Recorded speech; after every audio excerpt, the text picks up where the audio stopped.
en ta présence. Humblement, Seigneur, nous voici prosternés. Nous t'offrons nos vies en sacrifice vivant. Nous levons nos mains pures, nous sanctifions ton nom. Nous venons te contempler. Devant ton autel, en ta présence, humblement, Seigneur, nous voici prosternés. Nous t'offrons nos vies en sacrifice vivant.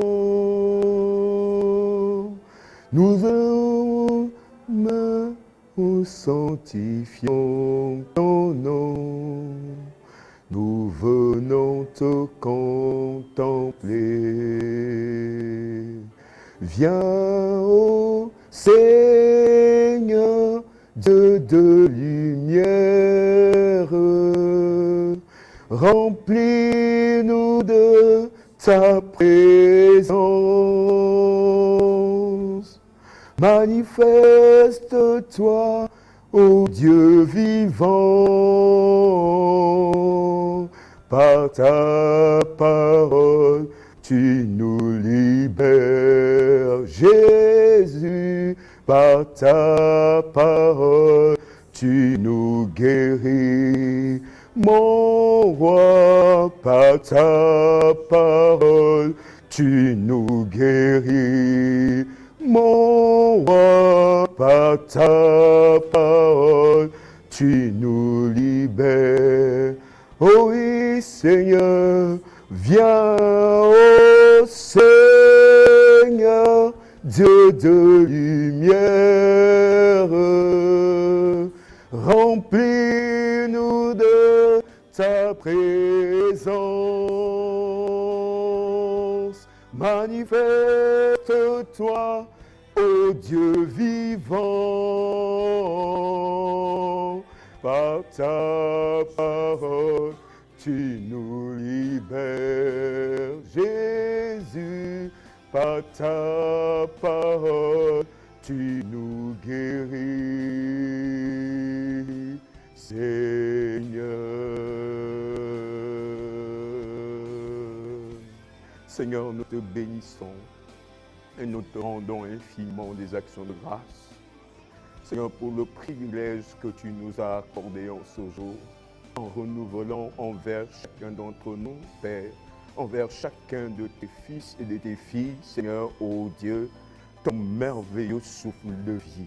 Seigneur, aucun d'entre nous n'est maître de ce souffle de vie que tu as renouvelé en chacun d'entre nous, Seigneur, en ce jour. Voilà pourquoi, Seigneur, nous t'en sommes infiniment reconnaissants à cet instant et en ce jour. Béni sois-tu, Seigneur, toi qui as toujours été bon envers les hommes, envers, Seigneur, l'humanité tout entière. C'est la raison pour laquelle tu as envoyé ton Fils unique, Seigneur, pour nous sauver, Seigneur, de toute mort certaine. Béni sois-tu, Seigneur, pour ta fidélité. Que toute la gloire te revienne. Nous sanctifions ton nom. Nous élevons le nom que Dieu a souverainement élevé, le nom de Jésus. Seigneur, que toute la gloire te revienne.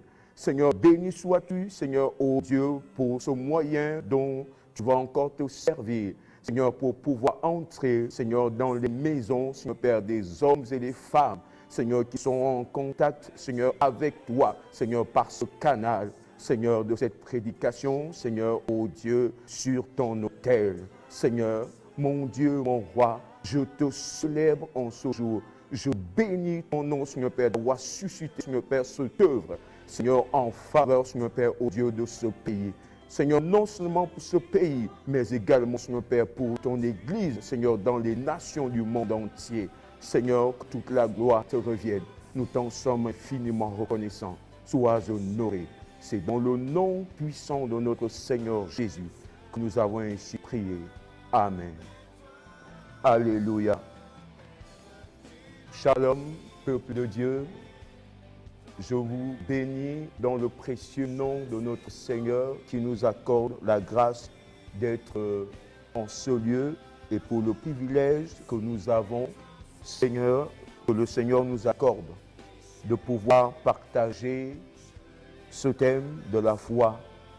Il est bien vrai que c'est le thème qui sied par rapport à la circonstance que le monde, pour ne pas dire que le Gabon, à l'instar des autres pays, est en train de traverser. Alléluia. Nous sommes toujours sur le thème de la foi et la grâce que j'ai d'être devant vous, j'aimerais bénir le Seigneur pour son nom qui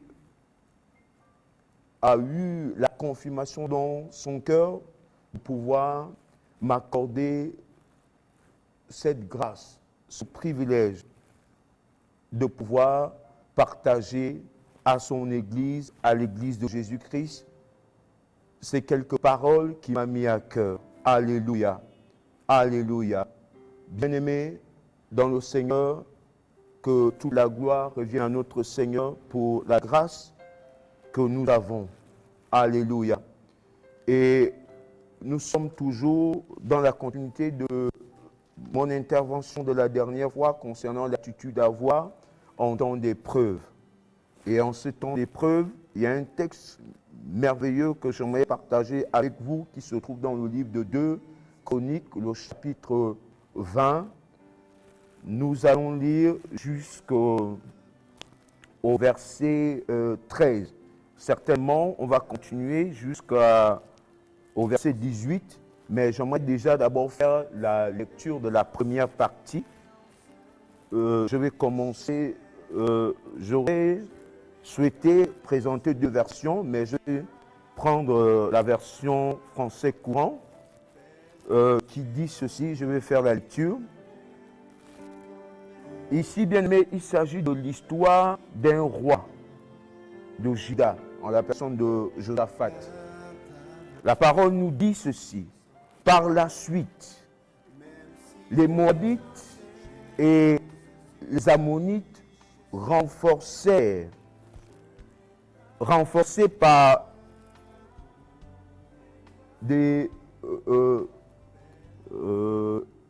Moabites, entraient en guerre contre Josaphat. On vint l'annoncer au roi. Une armée nombreuse marche contre toi. Lui dit-on.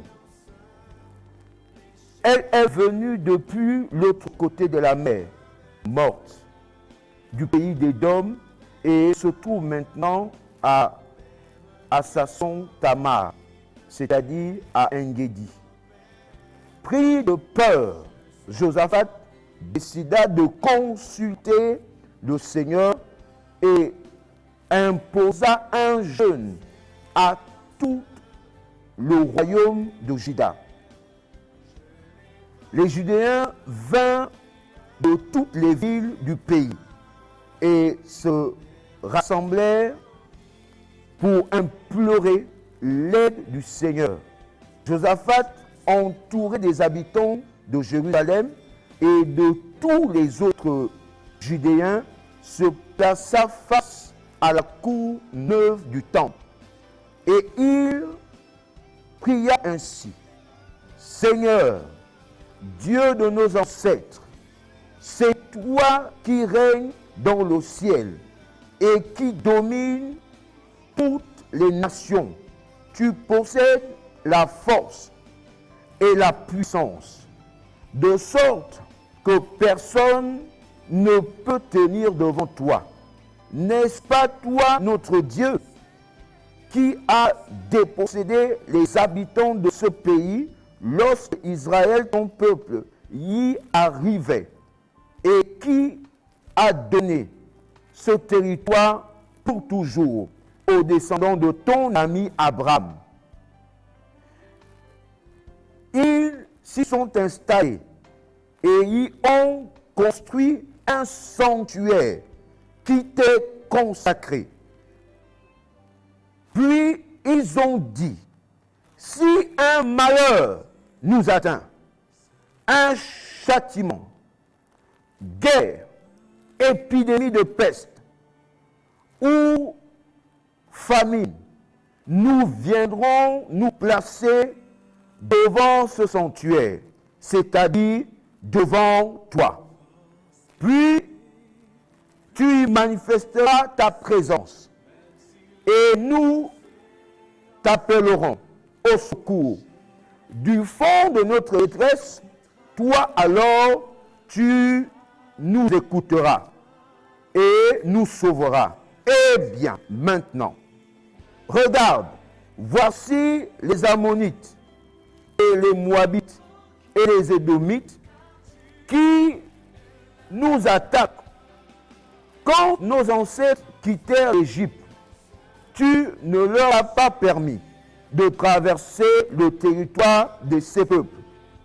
Nos ancêtres ont donc fait un détour et ne les ont pas exterminés. Mais eux nous récompensent aujourd'hui en venant nous chasser de la terre que tu nous as donnée. Seigneur notre Dieu, ne vas-tu pas les infliger un juste châtiment? Nous sommes sans force devant cette armée nombreuse qui marche contre nous. Et nous ne savons que faire. C'est pourquoi nous tournons nos visages, suppliant vers toi. Tous les Judéens, y compris les femmes, les enfants, et se tenaient là debout devant le sanctuaire. Alléluia. Alléluia. Bien-aimés, j'aimerais simplement revenir sur un élément dans ce texte. J'aimerais revenir sur le verset 9. Le verset 9 dit ceci.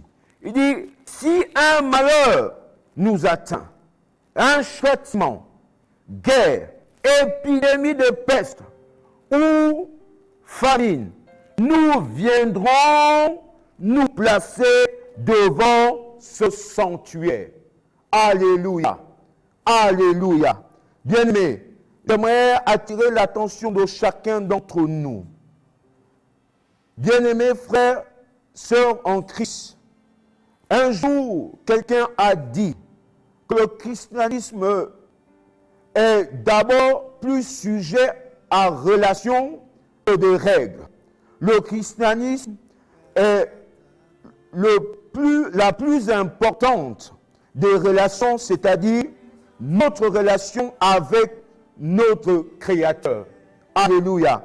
Et en ces temps d'épreuve, voici un roi, un chef d'un peuple. Il est confronté à une situation, mais il se rappelle de ce qui a été écrit dans le livre qui guidait leur vie, qui guidait leur peuple. Il s'est rappelé. Et moi, dans mes temps de méditation, je me suis rendu compte que c'est la prière de son ancêtre, en la personne de Salomon, qu'il est en train de répéter. Salomon, lorsqu'il faisait la dédicace du temple qui avait été construit par lui, dans son intercession, il a commencé à déclarer des paroles. Et voici l'un de ses descendants qui se souvient de ces paroles. Et il vient se tenir devant Dieu. Il ne s'est pas tenu ailleurs. Il a compris que l'endroit où Dieu pouvait communier avec lui, c'était au temple, c'était au sanctuaire. Et devant ce sanctuaire, il ne va pas aller faire autre chose. Et ces temps que nous sommes en train de traverser, je parlais de l'attitude qu'on doit avoir en temps d'épreuve. Cet homme était en train de traverser une épreuve. Il était sujet à une guerre. Les peuples se sont rassemblés pour pouvoir les détruire, pour pouvoir en finir avec son royaume. Mais lui, sa seule force qu'il avait, la parole révèle qu'il fut épris de peur, mais sa peur a été bien orientée. Lorsqu'il s'est retrouvé dans cette difficulté, il s'est tourné vers Dieu, parce qu'il savait que c'était Dieu qui était la solution. Alléluia. Donc l'attitude que j'aimerais t'encourager à avoir pendant ces temps, pendant ces circonstances, c'est l'attitude de prière. La dernière fois, lorsque nous étions en train de parler ici, nous avons défini ce qui était la foi. Et dans cette foi, nous savons que la foi est manifestée par les différents comportements que nous manifestons lors des situations que nous faisons face. Et maintenant, ce homme, il n'a pas cherché ailleurs. Il est allé directement au temple parce qu'il savait que la solution était au temple. Il a convoqué tout son peuple. Et tous ont commencé à faire une chose. Ils ont commencé des temps de jeûne. Ils ont commencé des temps de prière dans le but de consulter Dieu pour avoir une réponse par rapport à la circonstance qu'ils étaient en train de traverser. Bien-aimée Église de Jésus-Christ, cet exemple est partant. Cet exemple est un modèle pour chacun d'entre nous. Nous voyons cette principauté aujourd'hui qui a mis le monde dans un chaos total. Et aujourd'hui, on tente, par la grâce de Dieu, je suis très heureux de ce que les Africains, Dieu leur a fait la grâce. Je disais dans ma précédente intervention que la science, la médecine a montré ses limites. Et pendant que la médecine a montré ses limites, nous avons la grâce, nous les Africains, de ce qu'aujourd'hui, avant que les Malgaches puissent trouver la solution aujourd'hui, un temps soit peu, Dieu me parlait dans le secret en disant que ça sera un aliment. Un aliment. Et il me parlait en me disant que ça sera un aliment. Et il me disait qu'il va rendre cette personne très riche. Et j'ai commencé à me poser la question, mais Seigneur, il s'agit de quel aliment? Et lorsque sur les réseaux sociaux, je suis tombé sur, je crois c'est la tisane organique que les Malgaches ont mise en place. Ça m'a permis de pouvoir comprendre que lorsqu'il parlait d'un aliment, j'ai pensé de la tisane. La tisane est un aliment, n'est-ce pas? Et quand j'ai vu ça, j'étais simplement ébahi. Et j'ai commencé à rendre des actions de grâce à Dieu. Au fait, de toutes ces solutions qui sont en train de venir peu à peu. Et pour cela, je célèbre le Seigneur parce que chacun de ces éléments, c'est Dieu qui en est le créateur. De tout ce que la science tente de mettre à l'œuvre pour pouvoir apporter la solution. Mais mon intervention, je ne veux pas trop m'étendre là-dessus. Mais je me réjouis déjà de ce que Dieu fait grâce aux hommes de pouvoir trouver les éléments de réponse par rapport à cette crise. Mais moi, j'aimerais beaucoup plus m'adresser à l'Église de Jésus-Christ concernant ce temps d'épreuve que nous sommes en train de traverser. Alléluia. Dans ce texte, nous allons remarquer l'attitude que Josaphat a manifestée avec le peuple. Ils sont allés consulter Dieu. Et c'est la recommandation que nous donnons à chacun d'entre nous, à chaque enfant de Dieu, qu'à chaque fois qu'une circonstance arrive, la première attitude à manifester, c'est de nous rapprocher de Dieu, de savoir qu'est-ce qu'il y a comme solution que Dieu propose. Alléluia. Et cet homme, à la fin, il va avoir la solution. Que je m'en vais faire la lecture. Nous allons poursuivre notre lecture dans le verset 14 de ce même passage de 2 Chroniques, le chapitre 20. Dans le verset 14, il est dit ceci. Il dit, en pleine assemblée, l'Esprit du Seigneur s'empara de Yéziel, un Lévite, fils de Zacharie et petit-fils de Benaïa. Lui-même, petit-fils de Yéhiel, petit-fils de Matania et descendant d'Azaph. Yaziel s'écria, écoutez attentivement, vous tous, habitants de Jérusalem, Judéens, et toi en particulier, roi Josaphat, voici ce que vous déclare le Seigneur. Ne craignez rien, N'ayez pas peur de cette armée nombreuse. L'issue de ce combat ne dépend pas de vous, mais de moi, votre Dieu. Demain, vous descendrez dans la direction de vos ennemis, qui sont en train de monter par le côté des fleuves. Vous les rencontrerez à l'extrémité du ravin, en face du désert de Yérouël. Vous n'aurez pas besoin de les combattre, gens de Jérusalem et de Juda. Entre vous, contentez-vous de vous arrêter là, de rester sur place et de regarder comment je vous délivrerai. Ne craignez rien, ne vous effrayez pas. Demain, allez à leur rencontre et je serai avec vous. Alléluia. Josaphat s'inclina jusqu'à terre devant le Seigneur.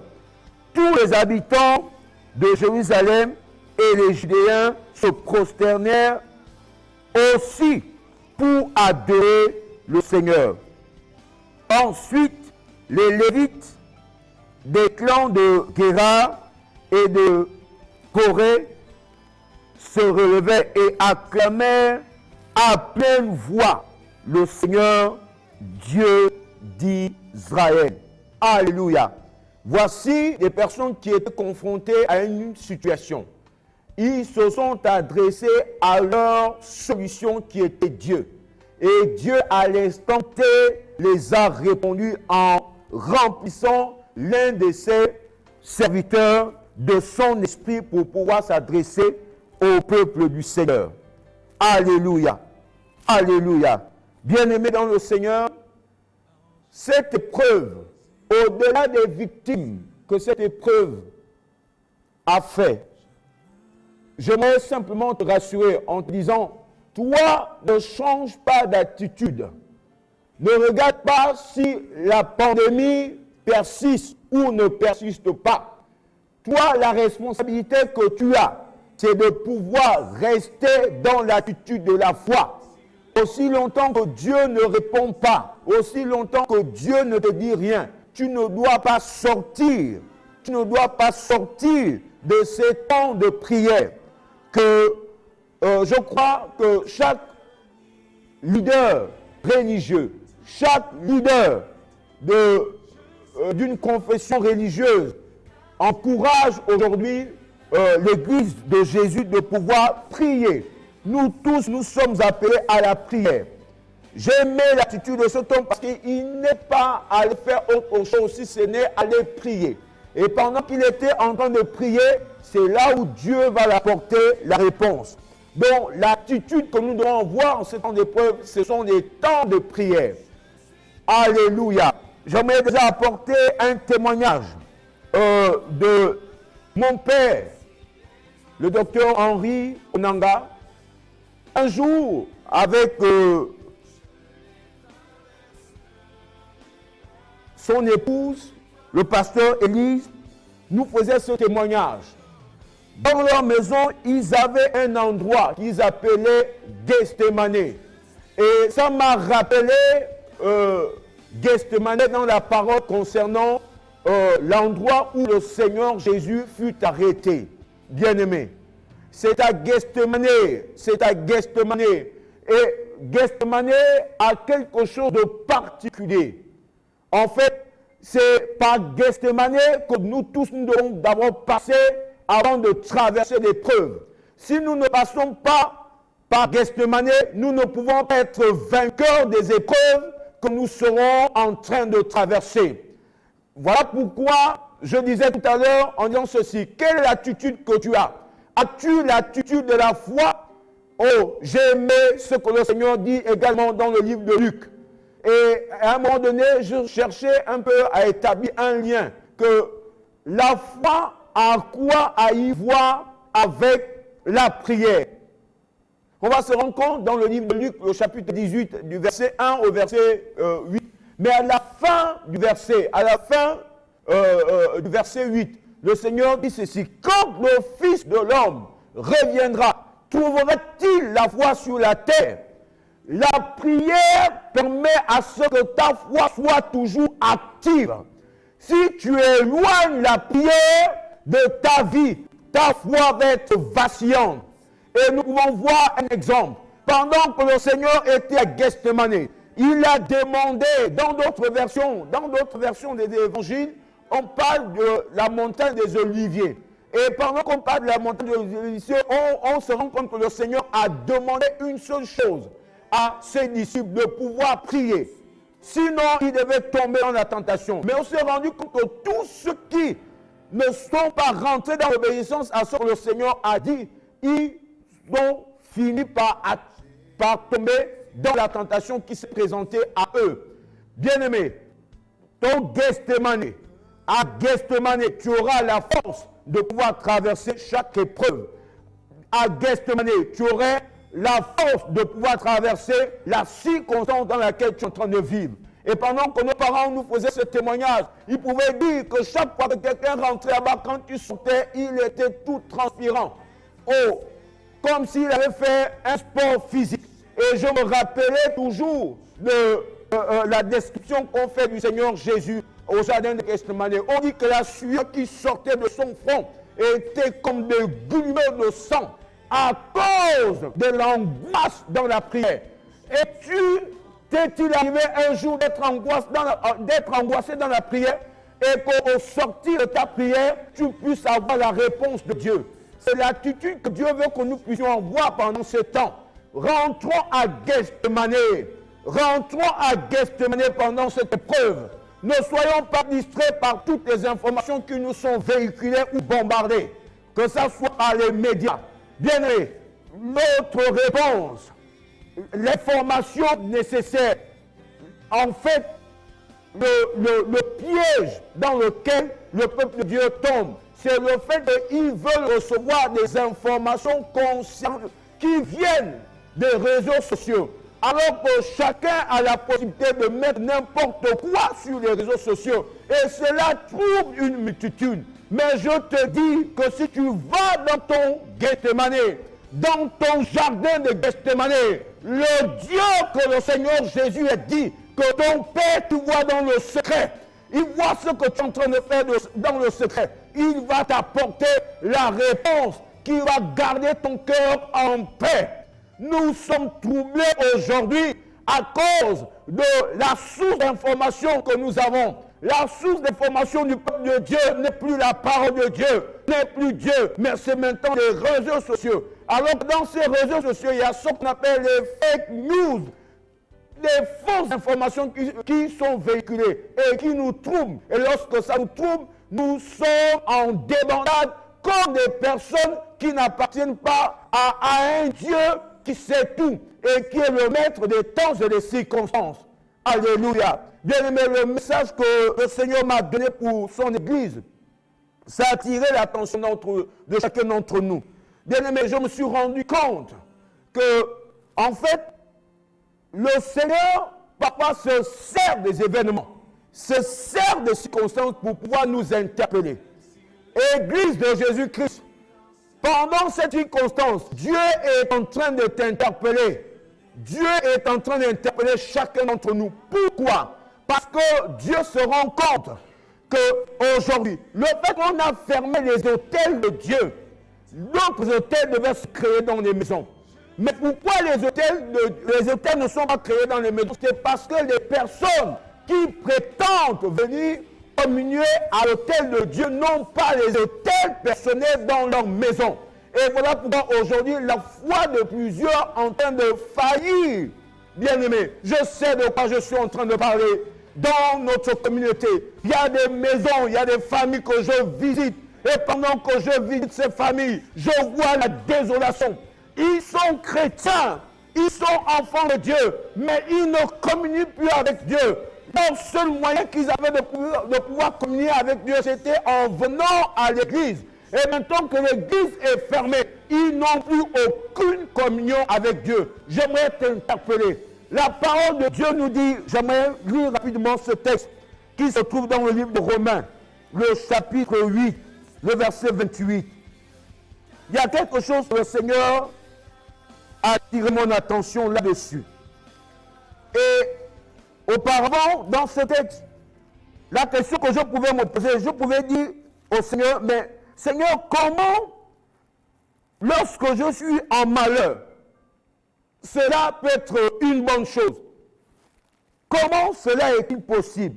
Et je pouvais interroger le Seigneur et je pouvais désormais comprendre qu'en réalité, pendant que le Seigneur se sert des événements, c'est pour un but, ramener chacun d'entre nous à lui. Parce qu'il y a beaucoup d'entre nous qui ont perdu, qui n'ont plus de communion avec lui. Ils portent l'étiquette d'être enfants de Dieu, ils portent l'étiquette d'être chrétiens, mais ils n'ont aucune relation avec Dieu. Et pendant que le Seigneur m'interpellait là-dessus, et je pouvais avoir la confirmation. Lorsque j'ai commencé à visiter ces familles, et je me suis rendu compte qu'il y a beaucoup qui viennent au milieu de nous, il y a beaucoup qui sont dans nos assemblées, mais qui n'ont rien à voir avec le Seigneur, qui ne communient pas avec le Seigneur. Ce qui est un danger.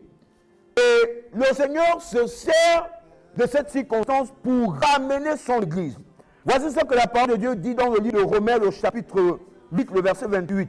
Il dit, nous savons du reste que toute chose concourt au bien de ceux qui aiment Dieu, de ceux qui sont appelés selon son dessein. Et je pouvais poser la question, mais Seigneur, en quoi lorsque une situation m'arrive qui n'est pas bonne, peut-elle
Alléluia, bien-aimés. Nous étions tous en train de lire le chapitre de Romains, chapitre 8, le verset 28, qui nous dit ceci. Nous savons du reste que toute chose contribue au bien de ceux qui aiment Dieu, de ceux qui sont appelés selon son dessein. Et la question que je pouvais me poser, bien aimé là-dessus, c'était de savoir, Seigneur, en quoi lorsque un malheur m'arrive, cela peut-il contribuer à mon bien?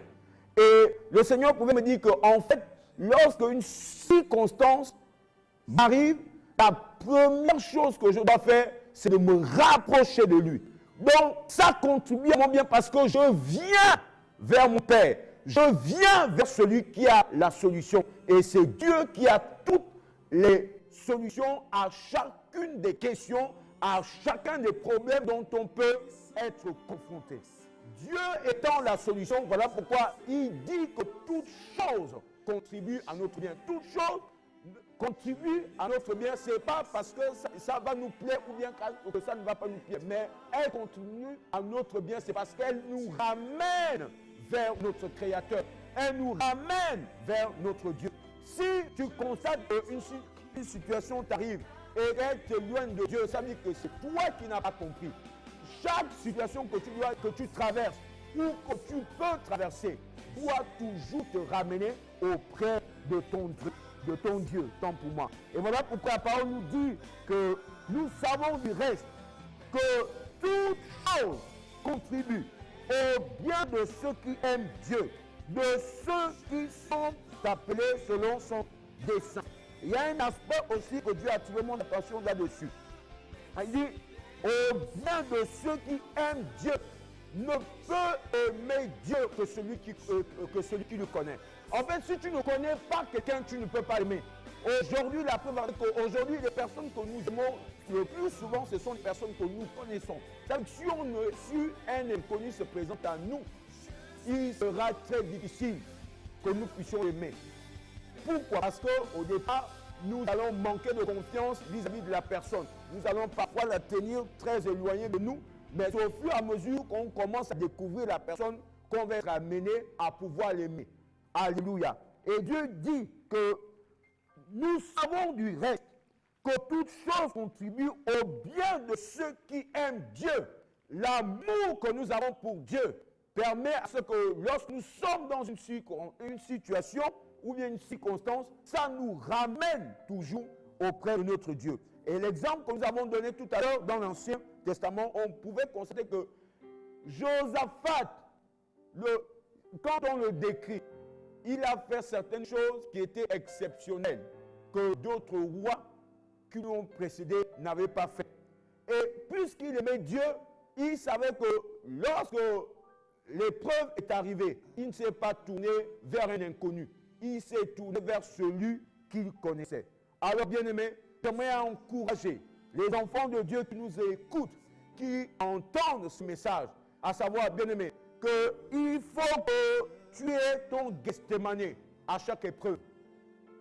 Il faut que tu aies ton Gethsémané. Parce que si tu n'as pas ton Gethsémané, chacune des épreuves dont tu vas être amené à traverser, tu risques de tomber. Comme nos bien-aimés les disciples de Jésus l'ont fait au début. Chacun d'entre eux, le Seigneur a recommandé de prier. Il dit, mais vous n'avez pas pu prier avec moi pendant une heure, vous n'avez pas pu veiller. Il dit, priez afin que vous ne tombiez pas dans la tentation. La parole de Dieu nous dit que n'appelez pas conjuration ce que ce peuple appelle conjuration. Ne dis pas, n'ouvre pas ta bouche pour dire des choses concernant cette situation parce que les médias l'ont dit, parce que les réseaux sociaux l'ont dit. Non, ouvre ta bouche et dis quelque chose parce que Dieu te l'a dit pendant que tu étais dans ton jardin de Gethsémané. Alléluia. Dans tes temps de prière, ta foi ne va pas vaciller. Mais nos foi vacille, c'est parce que nous refusons de faire ce que la parole de Dieu nous recommande. La parole de Dieu nous recommande, 1, de consulter le Seigneur. 2, de pouvoir prier. Et pendant que nous prions, c'est là où notre foi devient de plus en plus ferme. Pourquoi elle devient ferme? Parce que nous sommes en contact permanent dans la prière avec le Seigneur. Alléluia. Bien-aimés, voici un temps soit peu. Et quelques textes Dieu m'a mis à cœur de pouvoir partager avec vous en ce jour. Je bénis le Seigneur pour son œuvre. Je bénis le Seigneur pour son œuvre. Il est temps que l'Église de Jésus-Christ, Dieu veut que chaque famille bâtisse un autel dans sa maison. Il est incompréhensible que nous venons communier à l'autel de notre communauté et dans nos maisons, nous n'avons pas d'autel en faveur de notre Dieu. Et le Seigneur m'a interpellé là-dessus. Ces enfants, Dieu veut que dans cette circonstance, vous voyez, aujourd'hui, vous ne pouvez plus communier avec Dieu. Et le Seigneur m'interpellait en disant que, en fait, les membres de nos différentes assemblées, leur communion avec Dieu était basée simplement en venant au culte le dimanche. Certains mettaient leurs plus beaux costumes et venaient. Certains venaient même intervenir au chant. Et ils dirigeaient même l'intercession. Et même certains qui venaient même prêcher le dimanche. Mais dans leur maison, ils n'ont aucun autel en l'honneur de leur Dieu. Maintenant que l'autel central est pour le moment en arrêt, que faites-vous dans vos maisons?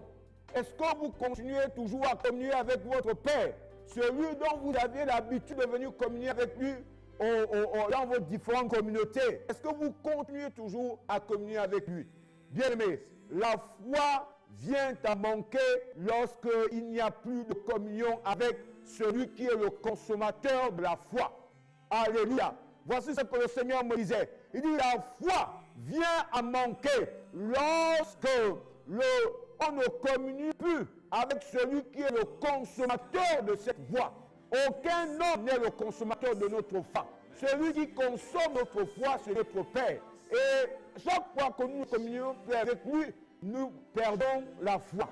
Pour que tu ne perdes pas ta foi, bien-aimé, continue à communier avec Dieu dans ta maison pendant cette circonstance où tu n'as pas la possibilité de pouvoir venir communier avec Dieu au sein de ton assemblée ou au sein de ta communauté.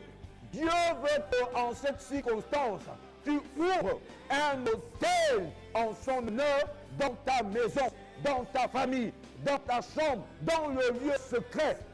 Dans le lieu secret, l'église est un centre de formation.